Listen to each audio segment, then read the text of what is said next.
Good morning, everybody, and welcome. It's a great pleasure to have you all here to help celebrate this very special event with the First Lady of Afghanistan, Rula Ghani, joining us.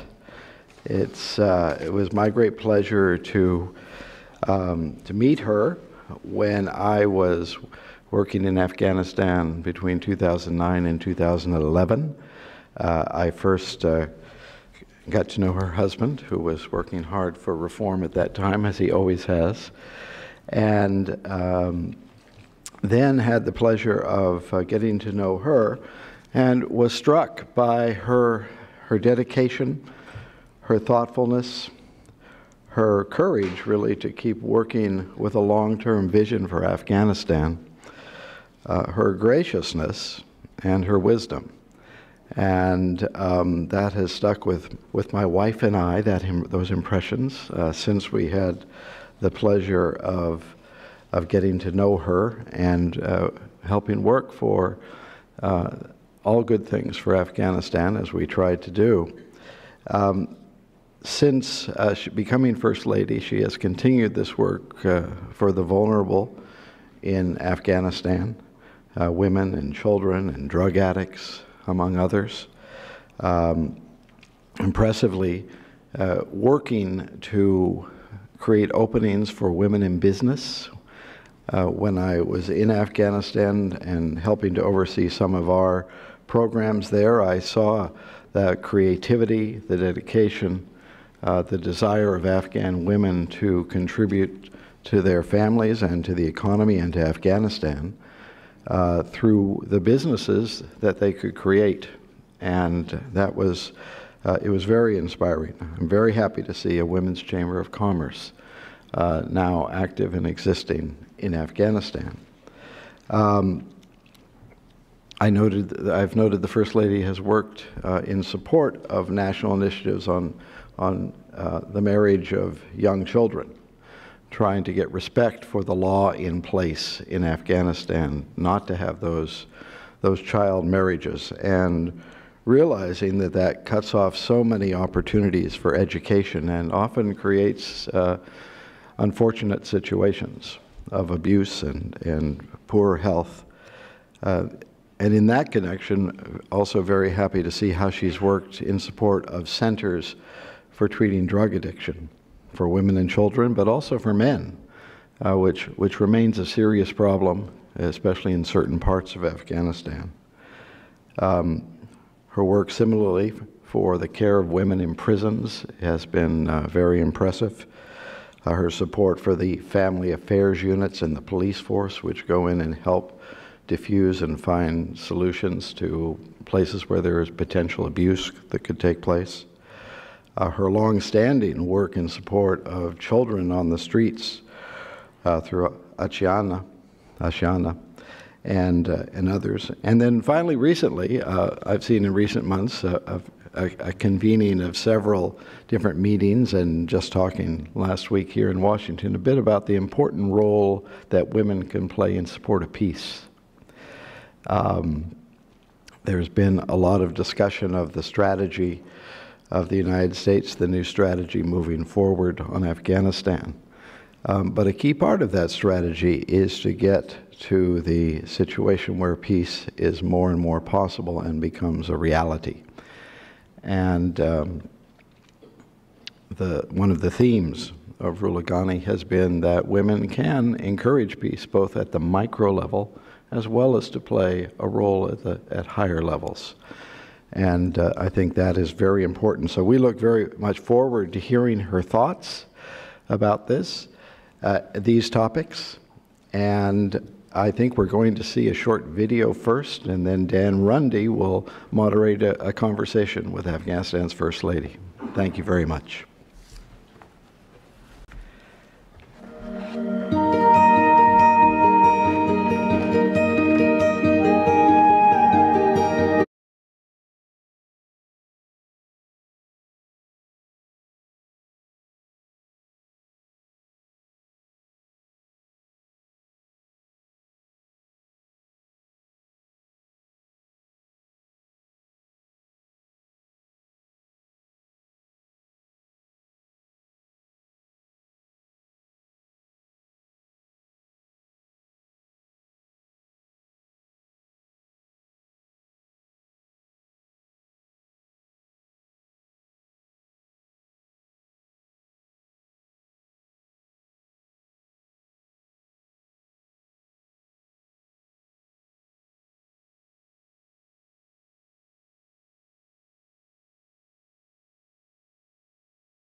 ما در رشد اقتصاد افغانستان سهیم هستیم.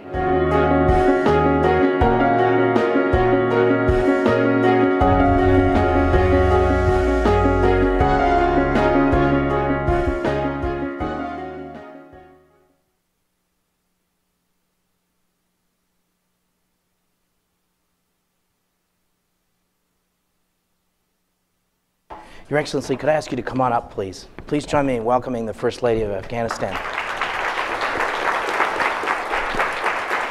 That was great. What a great video. I know. Fabulous.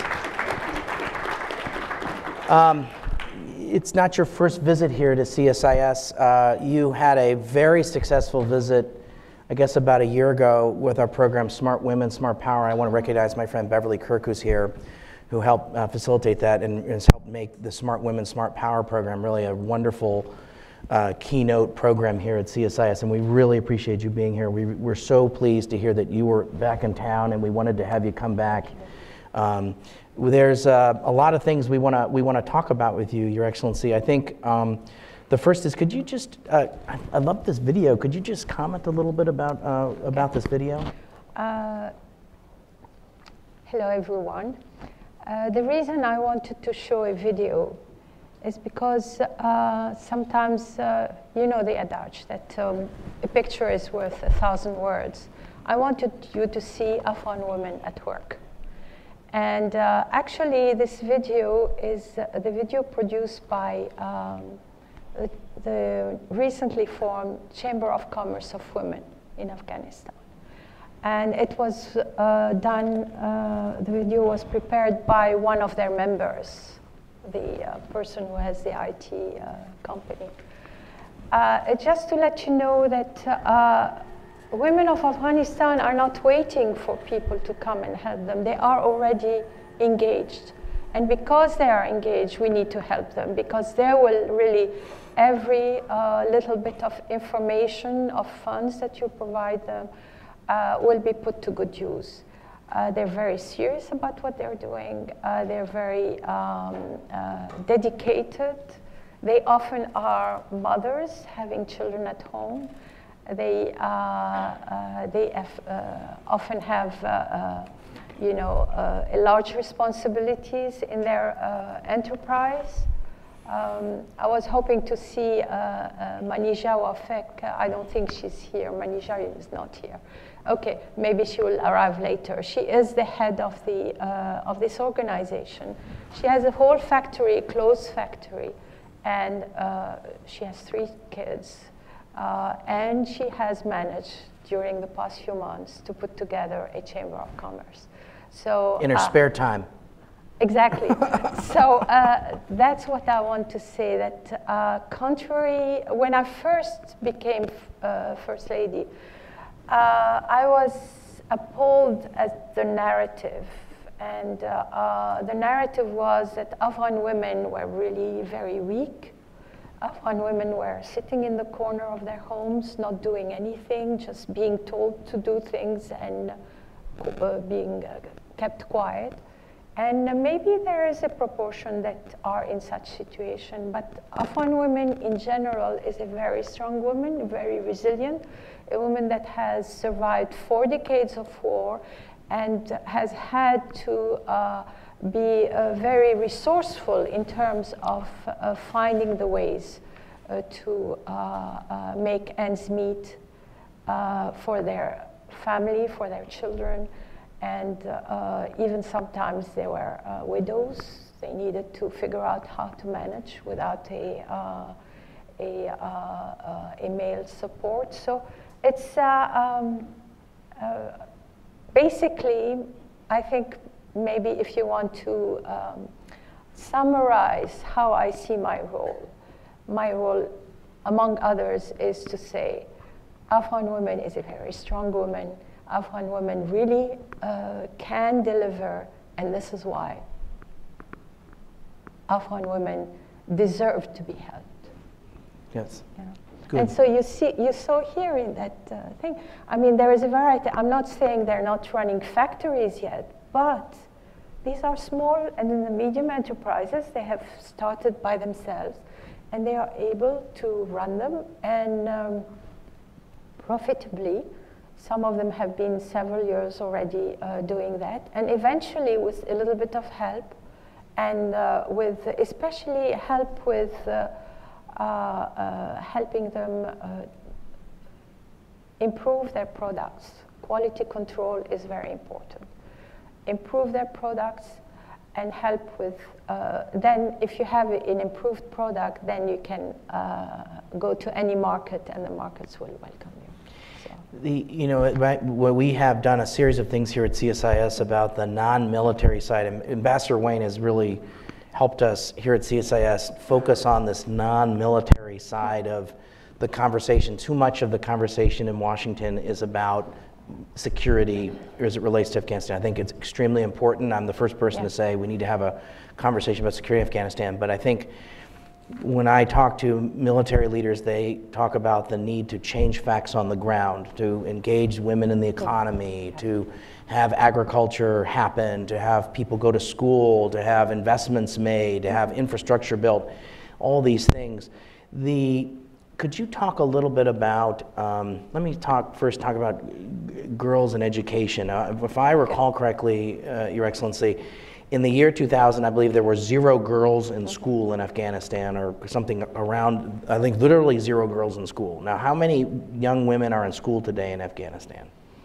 I will always be reluctant to give numbers because our Office of Statistics is still not up to par. We're working on it. But it's several millions. Several millions. Yes. I think the question we need to ask is what is the quality of education in Afghanistan? And unfortunately, the quality of education is still not as good as it used to be before the Civil War, before the 4 years of, four decades of war. And when it comes to education, I want better education for both boys and girls. And make sure that girls attend the schools, but I think we need to really help improve the state of education so that all children of Afghanistan are able to get a good education, a solid education. What has changed, though, just before I left Kabul, I had a delegation from Human Rights Watch, yes, who have just come out with a report on education in Afghanistan. And they had traveled over 2 years. They had traveled in provinces. They had talked with people. And the one thing that struck them is that everywhere, men and women, I emphasis on men, were saying, we need to educate our daughters. Really? So at least the mentality has changed from the mentality of the times of war, where it was said, we don't really need to educate women. We will just, the boys can go to school, the girls have to stay home and take care of the chores. No, the mentality has changed. They realize that they need to educate the women too. And in this respect, I want to relate an anecdote. I have an open door policy, and whoever wants to come and see me, as long as they justify why they want to see me, can come. And there was this man from Host who said he wanted to introduce to me his 2 daughters. And I said, okay, let him come.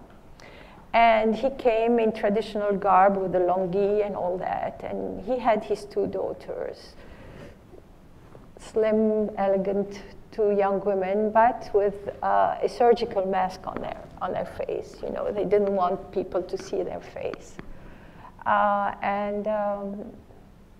And the story was, he was very proud to tell me, so this is a very conservative person, if his daughters have to be all wrapped up and even cover their face.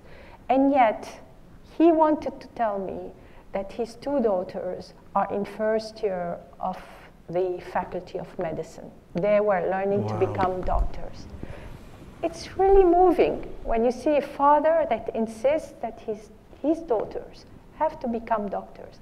And then he proceeded to tell me that actually when he was in his late teens, early 20s, he had been witness to a woman in his family who died in childbirth. And she died in childbirth because there was no doctor, female doctor, to attend to her. And there was no question that they would accept a male doctor to approach her. And then he promised himself, he said, I promised myself when I get married, if I have daughters, they will become doctors so that they will be able to take care of their families. So, so this really confirms what the Human Rights Watch delegation had told me, that there is now a much greater inclination to send girls to school. It's incredible. That's incredible. So, I mean, I think it's just really important that people understand that we went from 0 girls in school to several millions. I've seen numbers as high as 3.5 million women in school in Afghanistan. And I think the kinds of stories you're telling reflect that sea change that's happened. Does that, it sounds to me, we have a lot of people in Washington who are such negative, very negative on Afghanistan and pessimistic. My argument has always been that if you're telling me that 3 million women in school over 15 years isn't going to change a society, that's ridiculous. Of course it's going to change a society. And could you talk a little bit about just some other examples about how you see the presence of women in school, how that's changing the country? Because I find it ridiculous that it's sort of as if it's seen as if Afghanistan is sort of the static country that's not dynamic or not changing as reality changes on the ground. Well, it is because, of course, there is this positive that the mentality is changing, but there is also the negative that they are reluctant to send their children if there is no female teacher. Yes. So, or female bathrooms. Or female bathrooms, right. But it's the teachers, especially in the villages. If there is no female teacher, they will not send their daughter. And I can, I can relate. I would be more comfortable with a female teacher if I have a daughter. But, so the problem is not necessarily their willingness, but the problem is that there are not enough women that are being trained as teachers that are from that province. Because we train a lot of, this is one thing that unfortunately international aid has kind of a bad situation that has kind of been enhanced, is that a lot of effort has gone into urban center. We have 5 main urban centers. We have Kabul, Mazar, Herat, Jalalabad, and Kandahar. And outside those centers, a lot of the international aid agencies will tell you it's not secure. We cannot go there. We cannot work there. But they don't really think outside the box and train people who will go and work there. Because we need to train the young women that are in those provinces to become teachers.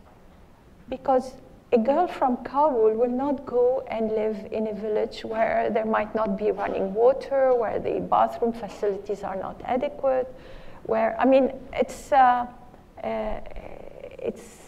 self-evident. And somehow, this is my plea to whoever is here with international aid agencies, please find a way to train people from the provinces to get services in the provinces. This would be really very important and change a lot.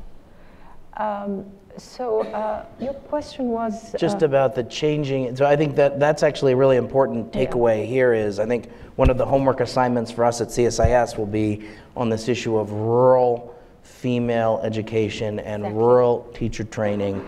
I can remember meeting a minister of education 10 years ago when I was in the Bush administration. He had walked with a limp, and he was talking about this 10 years ago, saying that we needed, he put the numbers on the board in terms of this is how much money I need from the international community to pay for teacher training, and it was not a large number, so it's something that if we're not doing enough of, and that's certainly something that should mean that's the sort of thing that ought to be done. It's so self-evident.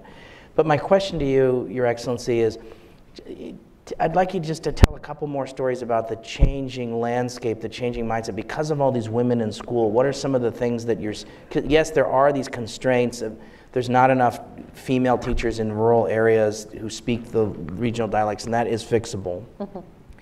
But I know that you've had 15 years of girls in school. There are additional things that have happened as a result of that. People in the development business will talk about having girls in school have all sorts of incredible positive aspects on a society, whether it's in terms of number of children that they have or their willingness to go to seek higher education. I mean, I would assume that the number of women, for example, at the universities of Afghanistan is probably close to 50% at this point. Not exactly 50%, but I do have an anecdote for that, and that was a young woman who was chief of party for one of the pillars of Promote, and she came to me one day with a picture, and she's standing in a hall, and the hall has 600 young women sitting at desks waiting to take an exam. And she told me, Bibi, she calls me Bibi, you cannot believe I had the hair on my arms stand up. She had come to Kabul in 2002. She had been in the States, but she's an Afghan, born in Afghanistan. And she had come to Kabul and had tried to open an office. And she said, I looked everywhere, high and low. I could not find even a 12th grader girl who could be my secretary. And here I was, 12 years later or 14 years later, and I'm seeing the sea of women. They all have BAs, and they're ready to take an exam to be able to join a training program for working in the government. So yes, there are a lot of these kind of things. Well, I would like to mention one other thing, because it's not just international aid, the government is also doing some things. And that was, in Afghanistan, we have this system that in order to enter university, you have to sit for an exam, and they call it the concours. And unfortunately, in the past few years since the war and all the disturbances, it was one of the most corrupt processes. And it allowed only people who knew somebody or who were the sons or the nephews of somebody to be able to reach university. It was very disheartening for the teacher at the university. The professors were complaining that they didn't have students who were willing to learn. They were just there to spend the time or not even showing up. I mean, it was very disheartening. And actually, there was a young man who worked on this concours, the system of the concours, and made it, brought a lot of technology into it. So for example, no two persons sitting next to each other will have the same exam. So they cannot cheat. Then there is the biometrics, so we know that it is the person who should be taking the exam who's taking it. And then for the correction of the exam papers, it's a machine. It's electronically done. So, and there is no name. It's just a number. So it's unbelievable. From the first year, it has completely changed the composition of the student body, and many more women were able, on the basis of merit, to be to join the university. I had the privilege to sit at the table, had lunch with one. There were several students, and this one girl was from Mazar. And I asked her what faculty she was at. She said she was in the Faculty of Medicine. And then she laughed and she said, my mother kept telling me, I kept telling her, I'm going to be a doctor. And my mother kept telling me, you're dreaming, we know nobody, we are nobodies. How do you think you're going to be able to enter the university, let alone get into the Faculty of Medicine? Because Faculty of Medicine is the highest grades go to the Faculty of Medicine. And she says, and here I am. You know, I made it. And it was wonderful that she was saying that. So this was something that the government was able to do, identify the person who could really rework this thing.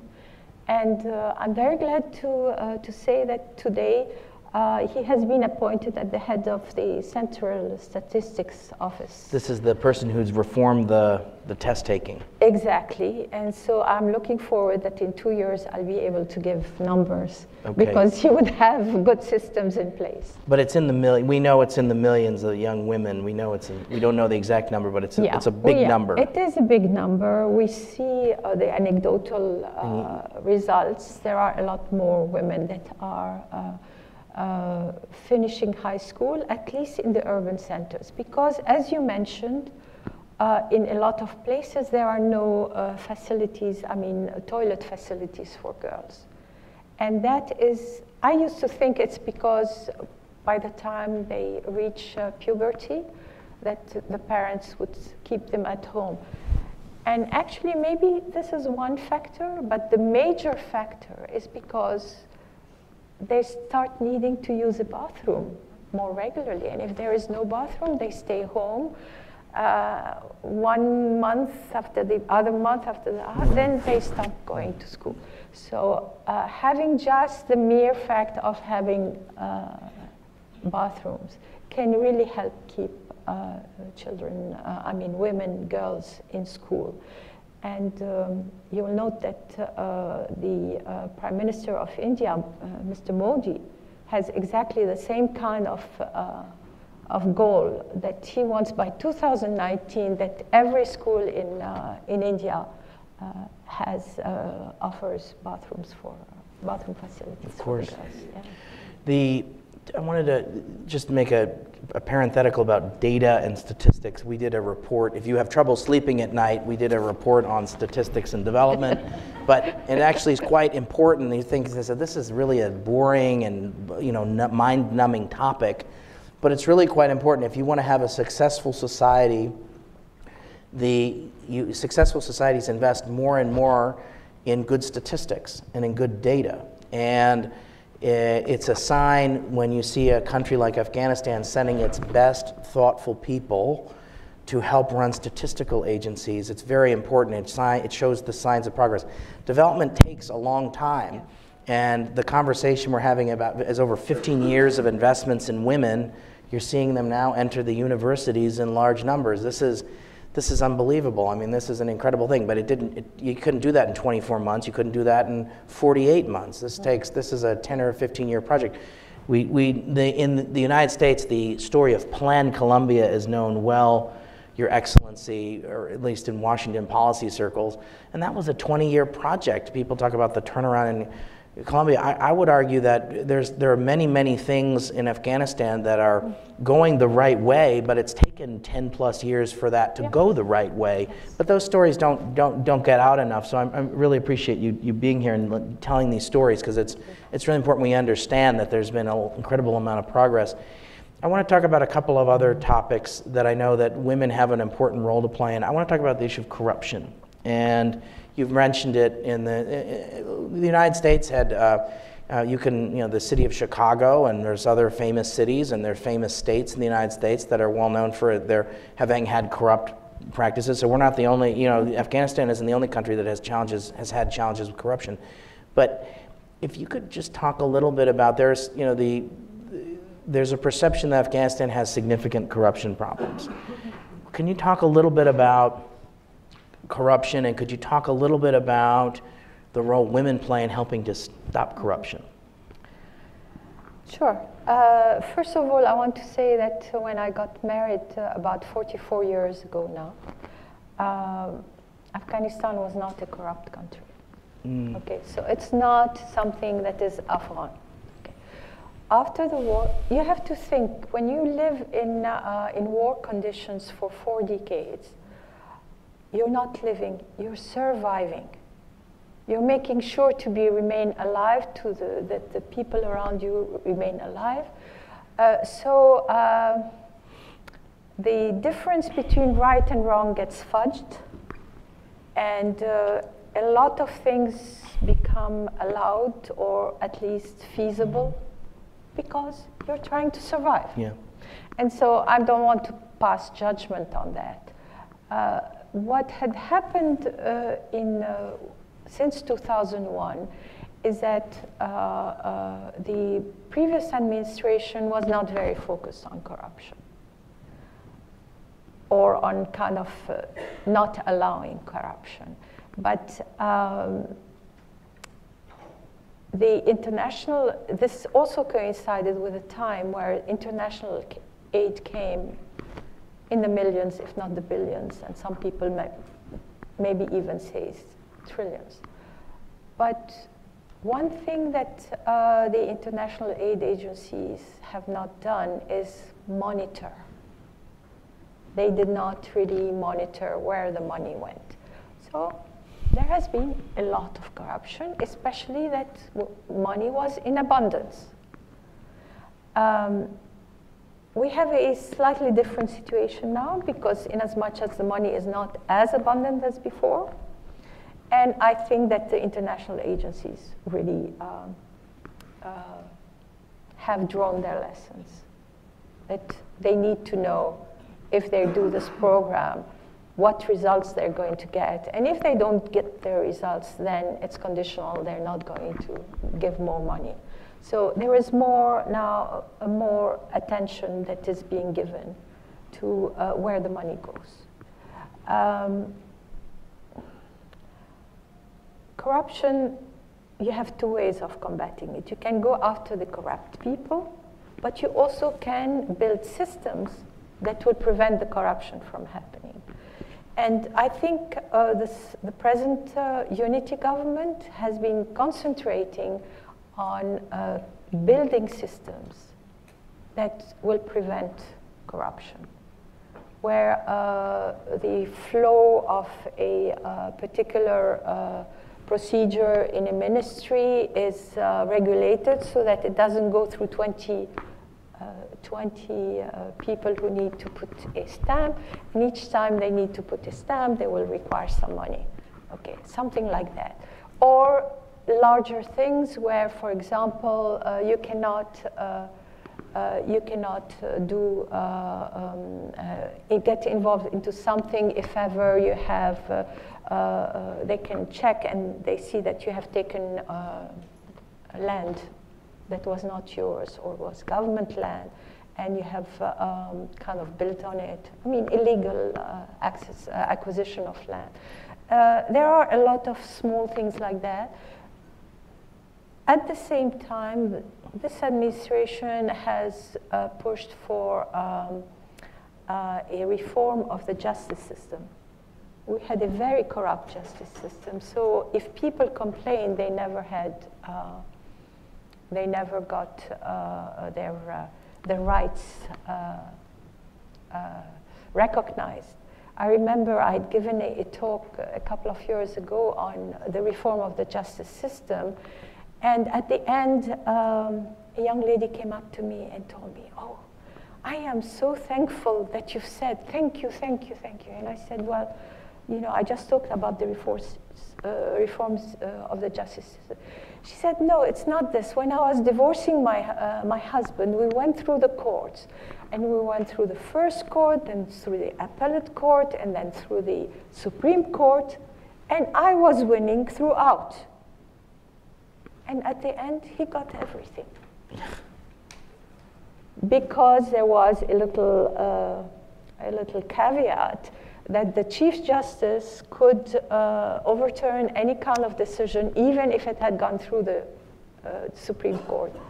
It's crazy. So it's, open... yeah, it's open season. Season for corruption and corruption. Yeah. So, for example, the first thing the new Chief of Justice did is to abolish that rule. This rule and abolish another rule that if ever there was any kind of financial punishment, he could also overturn. So, this has been at least some of the decisions are being now. Confirmed, and if she went back to the court, she would. But she thought she was crazy. She thought she hadn't done all that she needed to do, but So anyway, the other thing is that we also now have a very good Attorney General, and we have under him a lot of prosecutors, and we are in the process of training quite a few women. I think for the prosecutors, it's about 120 women prosecutors to go all over Afghanistan. As far as the judges are concerned, we have about, you see why I don't want to give numbers. But there's a significant number of female judges. Yes, we have, I think, 200 female judges. Whereas our neighbor, Iran, they immediately dismissed the one judge they had, which was... the one female judge? Yeah, Ebadi, I don't remember her first name, who got the Nobel Prize. Oh, Shirin Ebadi. Shirin Ebadi. The minute they came into power, they told her, you're a woman, you cannot be a judge. So we do have certain things. Of course, there are little problems because these judges are all from Kabul and they don't want to go to the provinces. This is a problem I mentioned earlier, and maybe, they are now being coaxed to go, but and we're trying to get some welcoming committees for them so that they feel comfortable there. But it is something that could have been done better if ever they had found young recruited women, people from that region who had gone to law school, or at least help them get to law school, and it's a 2-year program, it's a 2-year training. So I mean, it's really solid training. So there are a lot of things that are improving from that point of view. More women judges mean that there will be better attention to women's problems. We have 3 courts where 3 court systems where the women would be really mostly there. The first one is, of course, the violence against women. The other one is the family court, and the third one is the children's court. And we're trying, we have these 3 courts in the urban center. We're trying now to have the 3 courts in all the provinces. Hence the need for women judges, hence the need for women prosecutors, hence the need for women policewomen. We didn't talk about police. Do you have policewomen? Oh yes, we have policewomen. It's not, unfortunately, there were some women serving in police before this administration, but most of them, unfortunately, were there to bring tea and open the doors and make sure everything remains clean. Because there were, I think, a good proportion, maybe 1/3 of them, if not 1/2, was illiterate. Okay, so it was women, usually widows that did not have any other way of making a living, and so who came. Now, and this is really with the help of NATO, that is really has one section that is really looking at the training of women in the army and in the police. And we're having more and more, an increasing number of women, probably now in the hundreds. I think for police, the aim was 500, and we have not yet reached it. But in the army, it's many more. It's by the thousand. It's maybe they want 5,000, and we're working towards that. I want to talk about how cell phones have changed Afghanistan. So in the year 2000, there were something like 50,000 cell phones in Afghanistan. I can imagine who had the cell phones in Afghanistan in the year 2000, but today there's, I don't have the exact number, but is it in the tens of millions, the number of cell phone subscribers? It's something like this, something in the tens of millions.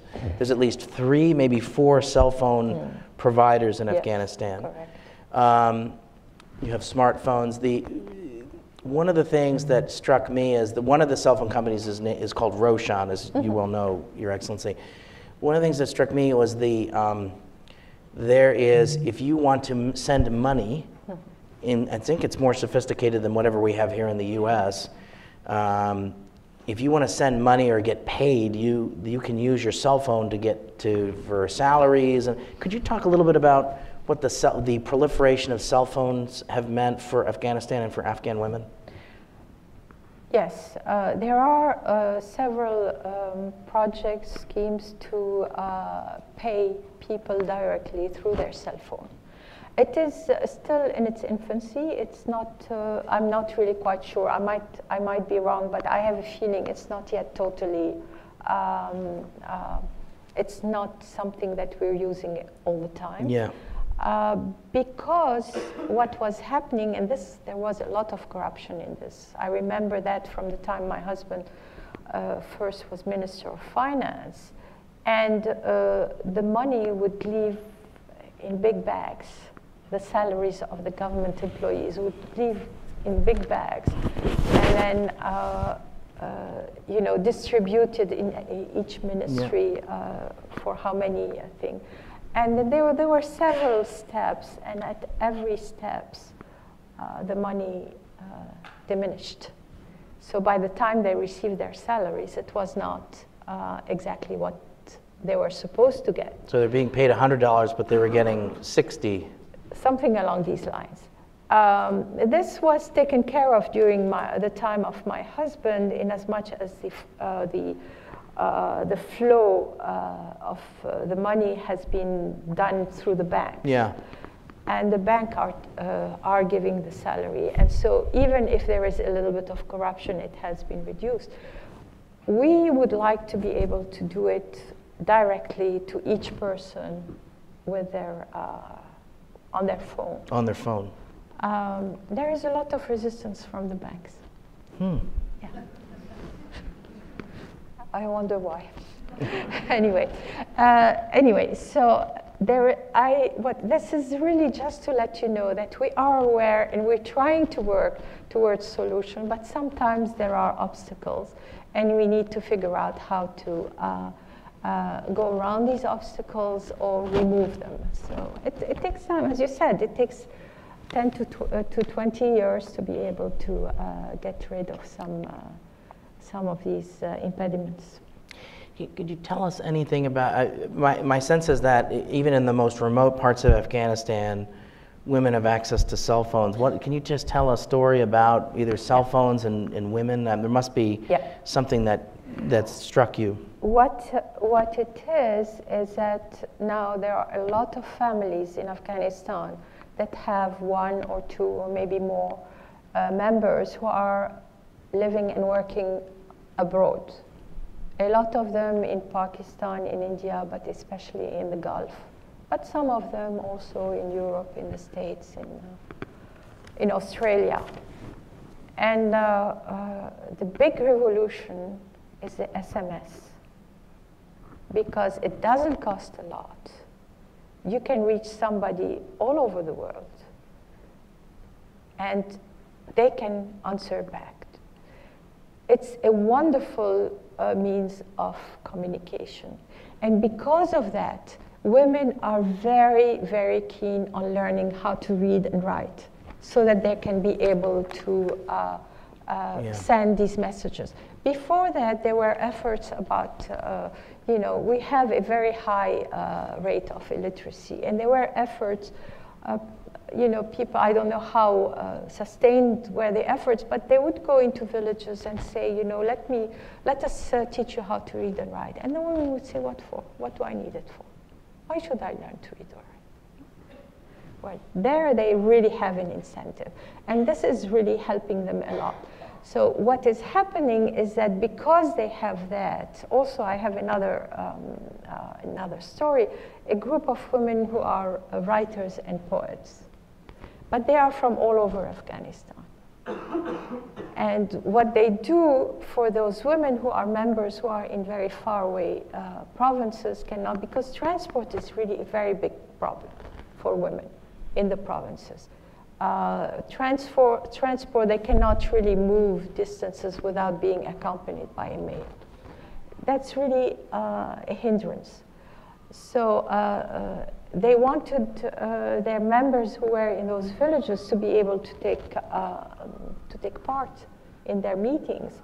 And so they would have a phone, put it on speakerphone, and the young woman or the older woman would read her piece, and then she would hear the comments of all the others. So phones have facilitated interaction, especially for women who are in places very traditional where they cannot get out of the house easily. Now there is another aspect, is that when they become entrepreneurs, then it is so important to be able to be in touch with your supplier, with your clients, with what's happening, finding out what the price of wool is, what the price of thread is, you know, all sorts of things. So women are really getting on the wagon and learning how to use phones. They really like it. And often they will have it in their pocket, and then they go through all the folds to find their phone and get it out and see who's ringing them and why did they get a message. It's very heartening. I have a lot of positive stories like that. At the same time, I'm not naive. I know it's going to take a long time. But if you just sit back and say, well, there's so much to be done, we cannot do it, I might not see it in my own lifetime. But if you sit back and do nothing, when will it start? So I want to talk about peace. I want to talk about the role of women in getting peace in Afghanistan. Could you talk about that, please? Yeah. So basically, in everything we've talked, it was more observing the women getting better.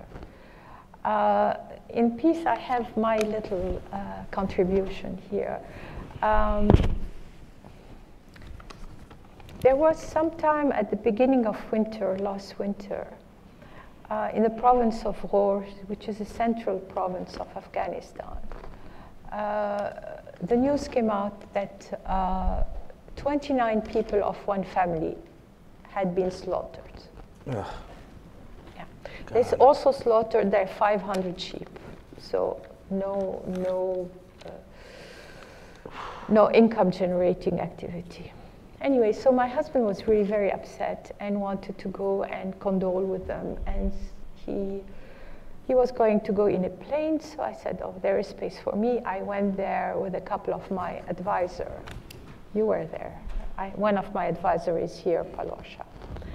And so we went there, and it's a beautiful, a little bit, it's a poor province, but it's a beautiful corner of the country.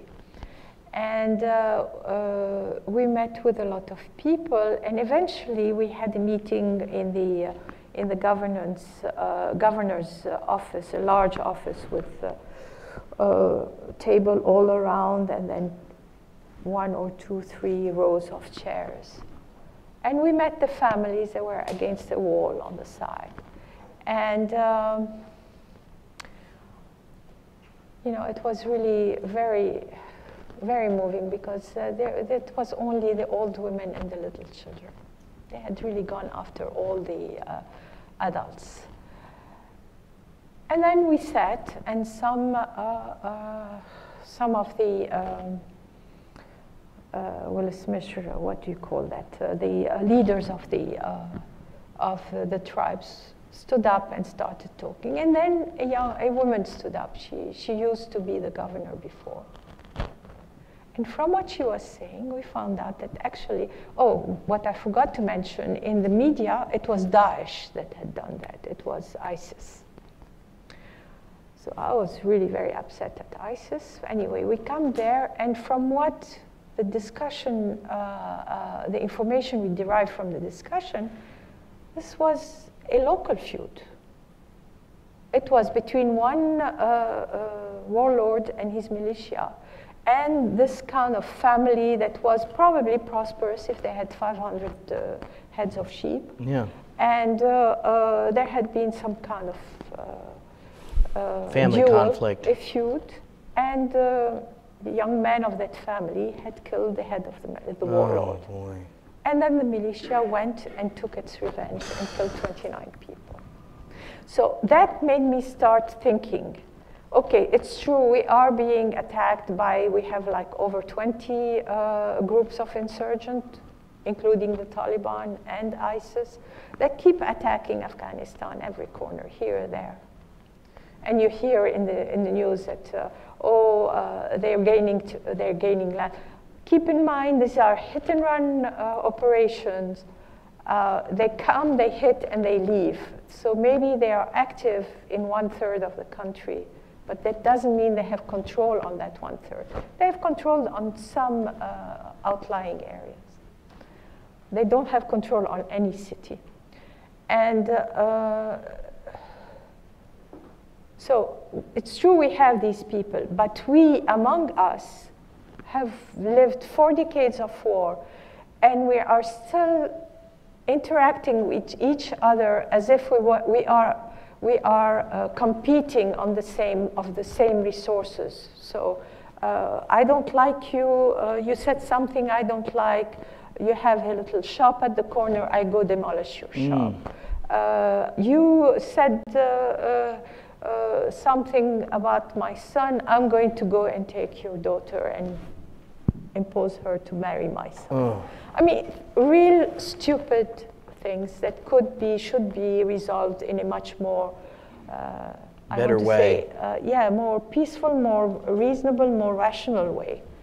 And so I discussed it with my advisors, and we decided the year before I had done a symposium where we gather 300 women at a time to discuss a topic. And the year before I had done it on the role of women in Afghanistan, because too many people were telling me there are not enough women that know what to do. And so I brought 300 very well-educated, very vocal, very verbal, very determined women, half of them from the provinces. So everybody could see, no, Afghanistan does have very strong women. Okay, so this year we did it on peace, and we called it Afghan Women Messenger of Peace. And the message was that we should not wait for the leaders to negotiate and get peace among the countries. We should start ourselves from our homes, from our places of work, from the schools, from the markets, from wherever, to try and normalize the fact that we have to be interacting with each other in a peaceful way. And we call that social peace. So we did that, and there was such enthusiasm among the women. And again, there we had half of them were from the provinces. If you go to, when you talk to women who are in Taliban-controlled areas, what do they say? It depends whether they are Taliban women or whether they are women that are living in a place where there are Talibans. The ones that are, local and have to handle the Taliban are very resourceful. If there is a problem that is a local problem, they need to resolve it. And so they interact and they try through, persistence and a very respectful argument. I'm sure some people in the audience have heard me talk about the 3 cups of tea. That was the book. No, not the book. That was fake news. Yeah, the that book was fake news. Yeah, that was fake news. No. The 3 cups of tea was this woman comes back to her village to visit her cousin, who's just been widowed, and finds out that her cousin has been kicked out from her house by a small Talib commander who has just arrived in the area. And it's a small house. It's just a 1-room house and with a little bit of a garden. So she tells her, don't worry, I'll take care of it. She makes some tea, takes 3 cups, and goes up to see them, and gets inside and knocks at the door and says, peace be with you, salam alaikum, and I brought you tea, and there were 3 people sitting on a toshak. The guy in the middle seems to be the commander and 2 acolytes, and she pours tea, and she goes and sits in the corner, and she starts telling the story of this house, that it belongs to her cousin who's now been widowed. She has no one else in the family to take care of her. She has 6 children. The little garden out there is her only source of nourishment, of food for her children. And she keeps pouring more tea and then keeps repeating. After 2 hours, they haven't said a word. They haven't even grunted. After 2 hours, the guy who's sitting in the middle with a Kalashnikov in between his knees stands up and tells his guys, come, let's go, let the widow have her house back. She got the house back. Amazing. You know, that's what I mean. We can do a lot with just being perseverant, being also resourceful, knowing how to present an argument, knowing what will. After all, these Taliban, they are people too. We should know how to handle them. What do they want? Unfortunately, most of these insurgents want to change our mentality and change our beliefs. Now, Afghanistan is a 99.9% Muslim country, and it has been that for several hundreds of years. Okay? So they don't need somebody to come and tell them what Islam is all about. So people don't necessarily agree with what they're saying, especially when you have groups like ISIS that beheads people, or comes and takes your young boys when they are 12 or 13 to train them to become their things, or to become suicide bombers. There isn't much love lost between the population and the insurgents. At one point, when first the Taliban came in the mid-1990s, they followed a time of a lot of chaos, and a lot of killing between factions. And so people thought, oh, okay, they're going to bring some peace, and our women will be respected. Well, slowly they realized it was not going to be the case. Right now, I don't think anybody has any illusions about the Taliban. I've got 2 more questions, and I want to open it up. Okay. So, are you optimistic about the future of Afghanistan, and if so, why? I'm extremely optimistic about the future of Afghanistan. And here I would like, Lida is here and Lima is here. Please stand up again. And any other young woman, Afghan woman that I know that has worked in Afghanistan. Okay, only the 2 of you are here.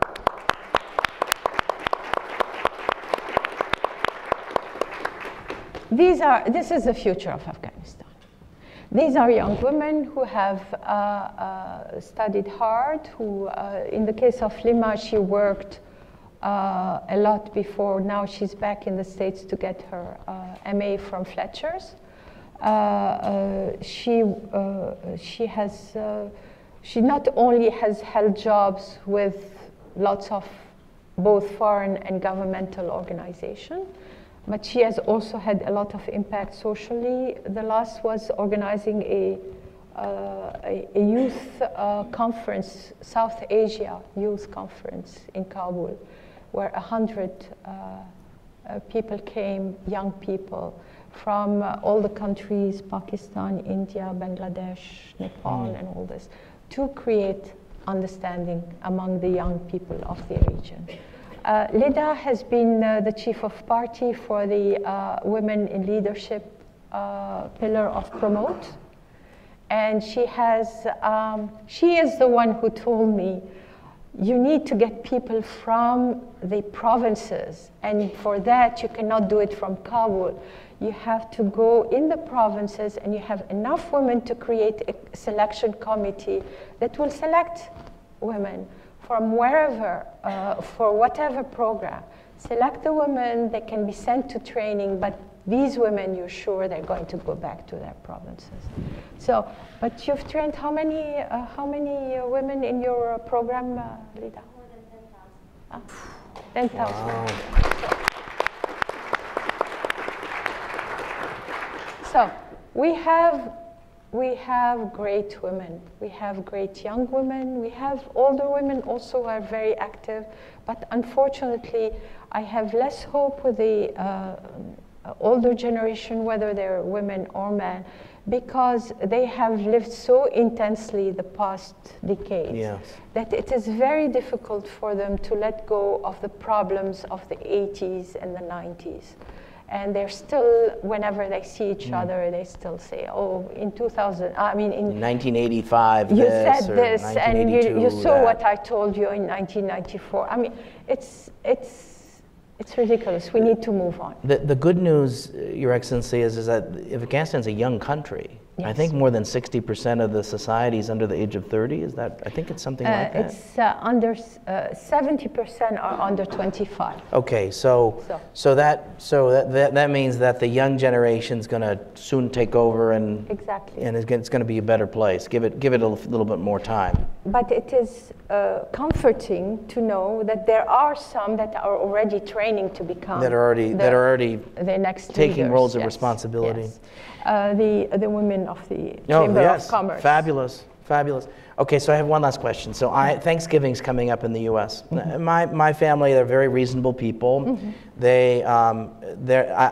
You know, Your Excellency, that I really support strongly the Afghan cause and what you're trying to do. But the average American, they may be reasonable to say, well, why are we still there? And why does the United States still have to be there? So if you were at my Thanksgiving table and I was asked this question, and I'll be asked this question, and everyone here will be asked, if they go and talk about this, they'll say, that was great, but why are we still there, and why do we still have to be there? What do I tell my family members? What do I tell my fellow Americans when they ask that question? Because it's being asked a lot. Let's not forget that 9/11 happened, and that it was planned by Osama bin Laden, was at the time living in Afghanistan. Okay. It was a big shock for all of America. Fortunately, it was the only shock you got. Some countries in Europe are getting shock after shock after shock. We are living in a global world. What happens in one place has a ripple effect and can affect people in the other place. We need to build countries that are strong. Sometimes, unfortunately, for political reasons, and I don't do politics, international great powers like to have puppet regimes or weak countries to be able supposedly to manipulate them or to have them in their camp. Doesn't work. Doesn't work. It's better to have a strong country that will not allow people like Osama bin Laden to do whatever he wants in their country. that will say, okay, you can come, you can stay, but please, no training camps, no whatever.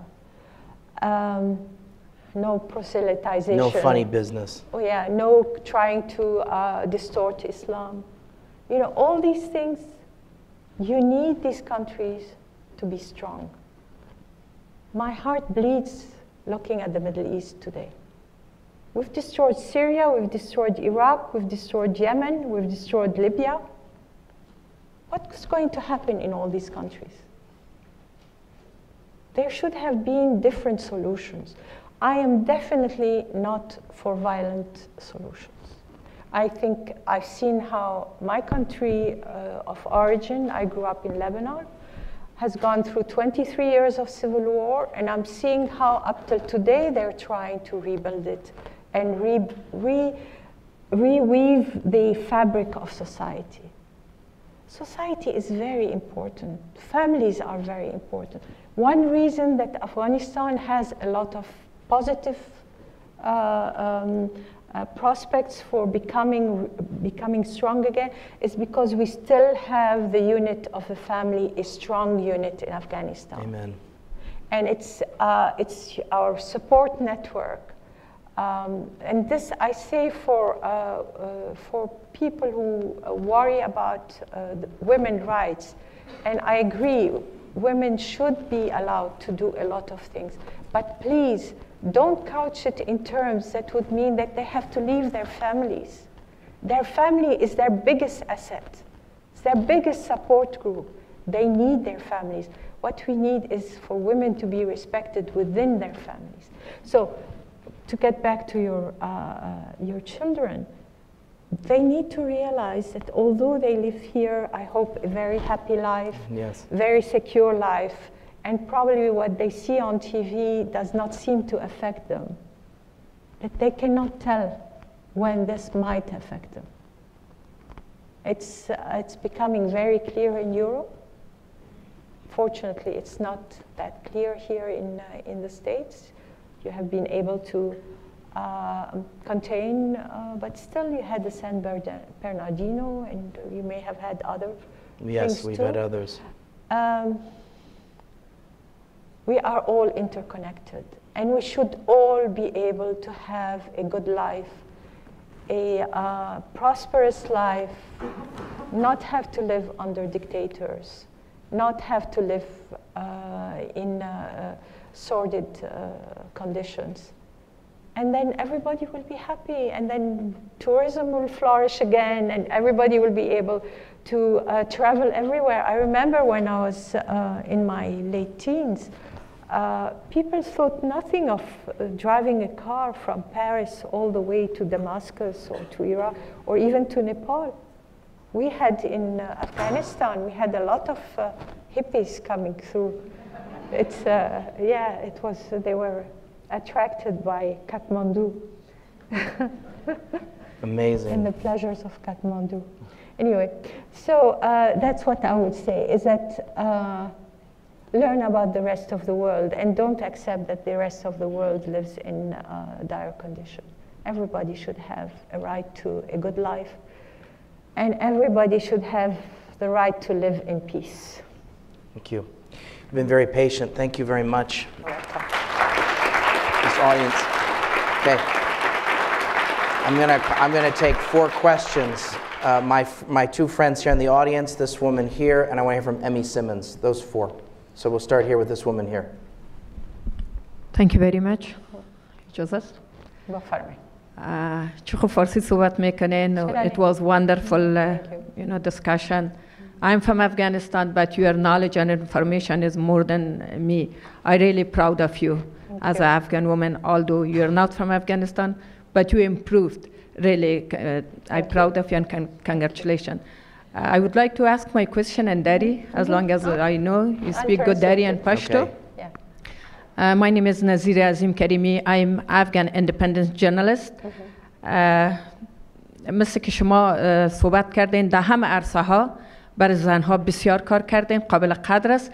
یک مسئله که دیروز در صفحات اجتماعی فیسبوک، توییتر و اینا من خواندم و دیدم، یک خانم بسیار شکایت میکرد که استریت هراسمنت آزارهای خیابانی زنها را بسیار آزار میده. خانم جورنالیست بود و گفت مجرد که از خانه خود بیرون میشیم بر ما الفاظ بد زده میشه.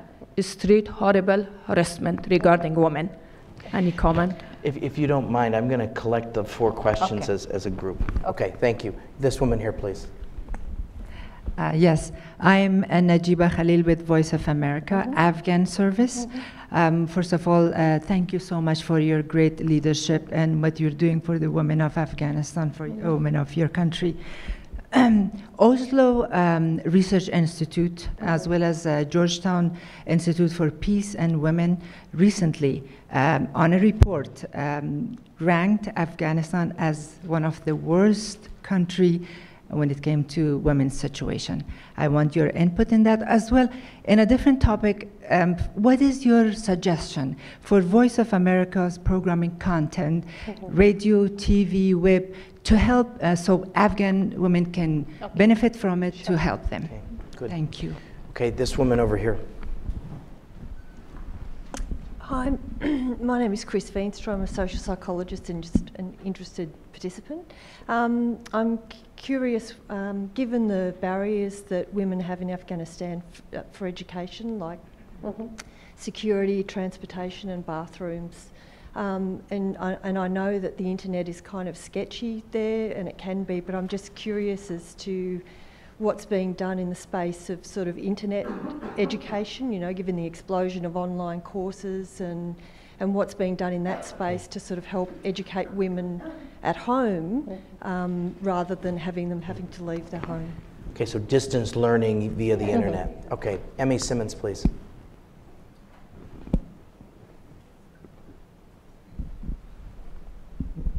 Thank you, Madam Ghani, and thanks, Dan, for pulling this together, because I think it's your point about being close to Thanksgiving and thinking of what we have to look at that's good, which you've done very, very well in your presentation, but also think about, well, how does that fit into the future of the world, the future of the country?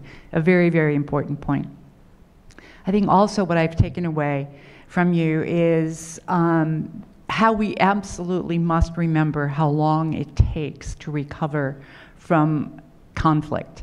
And I think your mentioning of Syria, Yemen, you could have mentioned South Sudan, Somalia. We are facing this situation in so many countries, and I think Afghans' kind of experience and leadership is going to be important going forward. I wanted to thank you also for the video and your graphic anecdotes as a way of kind of giving a human face to this. I must say that the one slide in your video that we could perhaps talk about for another hour was the engineers, the women who were engineers. Because unlike many of the other women who were portrayed as being entrepreneurial and sort of being in control of their jobs, engineers generally are not in control exactly of their businesses, who they work for, etc. But the last question, since I'm a former USAID and now is working to some extent with CSIS, is looking back, as you have in your remarks, but also looking forward, what should the international community, including USAID, but including people like Tony Wayne and the diplomatic community, really focus on to enable women and girls in Afghanistan to progress in the next decade? Okay. Because there has to be some points of focus, I would think, that come out of your own experience. Thank you so much. I would like to answer the question about the engineers quickly, and then I'll conclude with the answer to the what can we do once I answer the other question. Excellent. These young women that you saw in the slide are working on the Qasr Dar al-Aman, a palace that is in ruin, but is a palace that was built at the beginning of the 20th century. And they're part of a team of engineers that are rebuilding it. And the teams are divided into several sections, like you have architecture, you have electricity, you have piping, water, I mean, all these things. And I know 2 of the girls are heads of teams. That's so, amazing. and have young man engineers under them. So it's refreshing. And they managed, actually, we had a call for bids for the first phase, which was to remove when you have a ruin, you have things that you cannot use, you have to remove debris in French. I don't know how to say it in English. Anyway, so we tried, the government asked for bids, and the lowest was, I think, $1 million. And then when we brought this group of young engineers, they did it for, I think, $60,000. So, and they did it perfectly, because it's a structure that's a little bit shaky. They were afraid things might fall and all this. They did it great. Okay, so let me start with your question, which was about street harassment. Yes, there is street harassment in Kabul. I think there is street harassment in a lot of countries. This is male street harassment of women? Yes. Okay. Yes. And the only way to change it is through mentality, changing mentalities. And you know, mentality takes a long time to be changed and requires a change in culture. You know, we need plays, we need songs, we need, a lot of movies that describe what is, sexual, not sexual, but I mean, women harassment, gender harassment, and saying it's bad. Because you can tell somebody, this is bad, what are you doing it? He'll just shake his shoulder, he won't really do. No, I agree, there is street harassment. I don't know much about it because I'm not allowed to walk in the streets. But all the women that come to see me sometimes mention it. So yes, you're right, there is a problem. Your question was regarding? Yes, the research that says, yeah. This is precisely the one statement that got me so annoyed when I first became First Lady. Because already I knew enough Afghan women. I had lived in Afghanistan a total of 15 years. I knew enough Afghan women to know that there were, some women were able to make it in Afghanistan. So this is why I proceeded to change the narrative. This is, okay, they're really very well-meaning people, and they really mean to help and to improve the country. But sometimes they make assertions. Now, there is not one person who comes from a Nordic country, a Scandinavian country, that does not quote to me this particular sentence. And I says, no, I have lived in a lot of different countries. I've had the privilege of living both in the Middle East, in Europe, and in the States. In every country, there are a portion of women that are having a difficult time. Afghanistan, don't reduce Afghanistan just to that. There is so much more to Afghanistan. So I would object to their thing. And the second part, your suggestion for Voice of America programming content of the shows to help Afghan women? Have people come and follow women in Afghanistan and see what they're doing. Real reportage, Go to a girls' school. Go to a clinic. We now have a very wonderful new lab, forgot the name, Shafajo, I think, that has the latest instrument for analyzing, blood, whatever, mammogram, all kinds of things.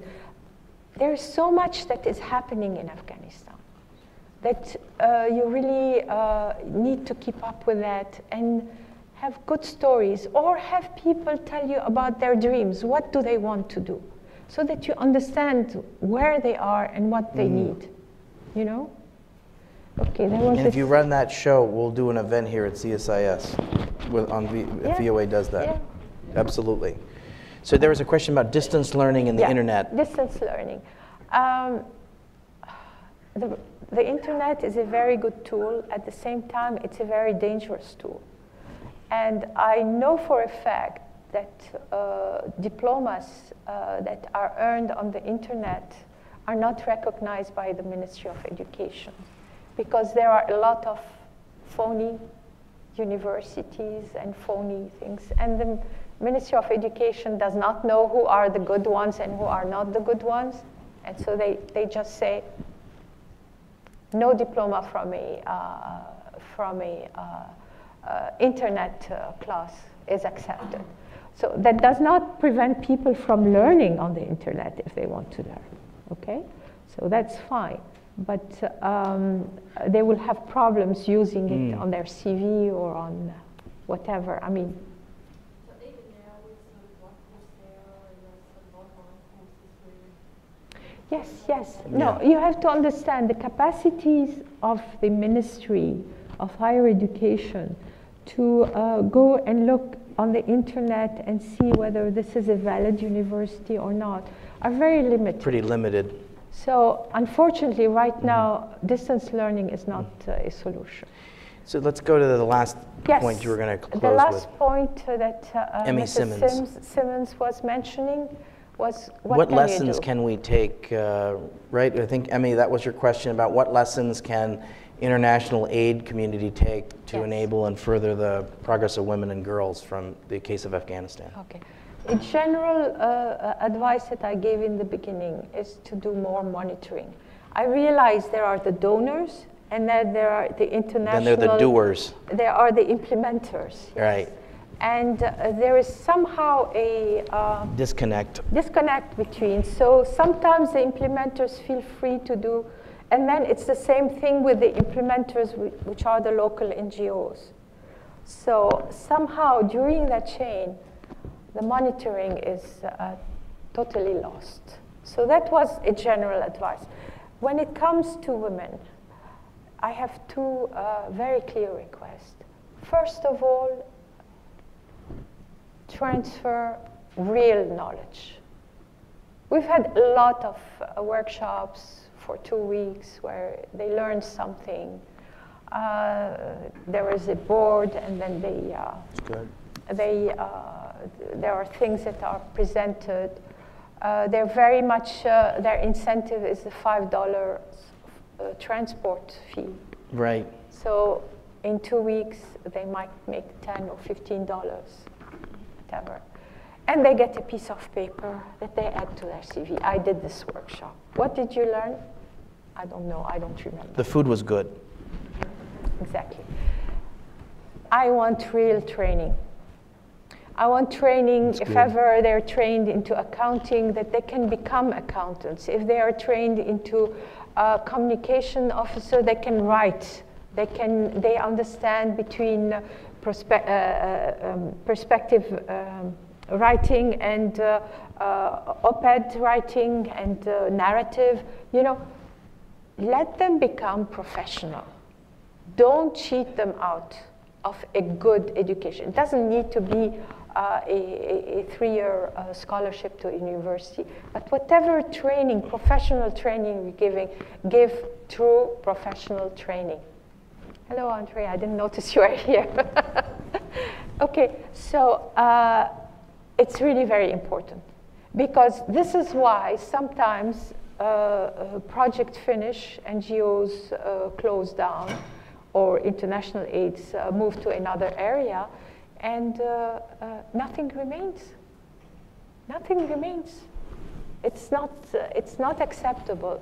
So this is one, and as a continuation of number one, the two is mentoring and on-the-job training.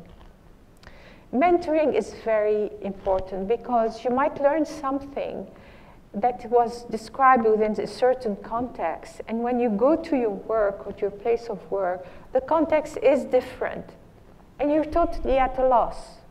You think, okay, what I learned cannot be applied here. It's not true. If you've gotten good knowledge, you should be able to apply it to to wherever you're working. So mentoring, and mentoring can be, I know of some organizations that do mentoring, distance mentoring, on the phone, on Skype. They are here, they have paired the women with somebody from that particular profession with the Afghan women, and then they talk every week, or twice a week, and they kind of figure out what to do. So mentoring is very important. If possible, online job training is even better, because this is a person who shadows another person, who has gotten the knowledge, I mean, has been given the knowledge. But the person stays in the background. And then at the end of the day, she says, well, you know, when you answered that, what was in your mind? And are you sure it should not have been something like that? Going through all the events of that day and saying what went right, what went wrong. And that is really very important. If you want these women to become real pillars of society, you need to give them a real solid professional training. Wow, thank you so much. This was great. Please join me in thanking the First Lady of Afghanistan, Rula Ghani. Wow.